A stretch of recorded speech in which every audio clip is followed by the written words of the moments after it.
অগত্যা যা করার তাই করতে হলো। সাত সকালে পরেশ ও মিনতিকে সঙ্গে নিয়ে ডায়মন্ড হারবারে এলো। ডায়মন্ড হারবার ডায়মন্ড হারবার এই ডায়মন্ড হারবারেই তো আমার সঙ্গে প্রণতির দেখা, তার সাথে আলাপ, কতটা সময় আমরা একসাথে কাটালাম। আজ যেন সব কিরকম অতীত হয়ে গেল। সন্তান বড় হয়ে গেল, সন্তান বিদেশে পড়তেও চলে গেল।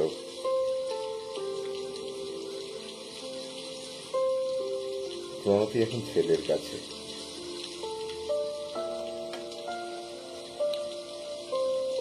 যাক সেসব কথা।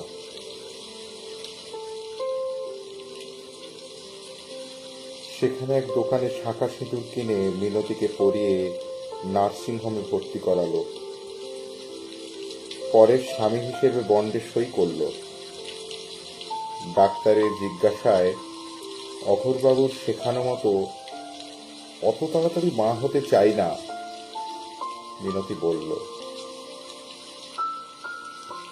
প্রণতিও মা হতে চায়নি। আমি জোর করেছিলাম, বলেছিলাম দুজনেরই বয়স বাড়ছে, একটা সময় মা বাবা হতে চাইলেও হয়তো আর হতে পারবো না।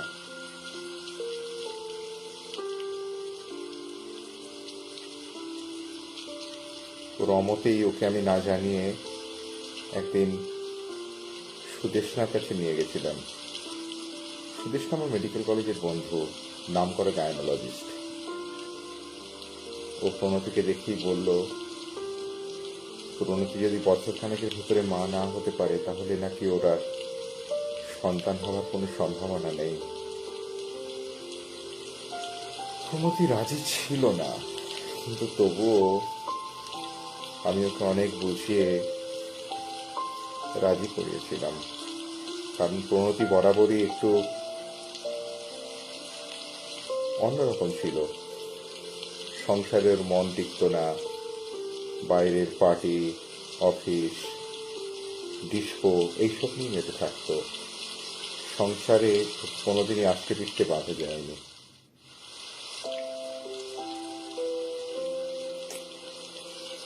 বাইরে প্রচন্ড জোরে বৃষ্টিও পড়ছে। আজ বহুদিন হলো কোনো যোগাযোগ নেই।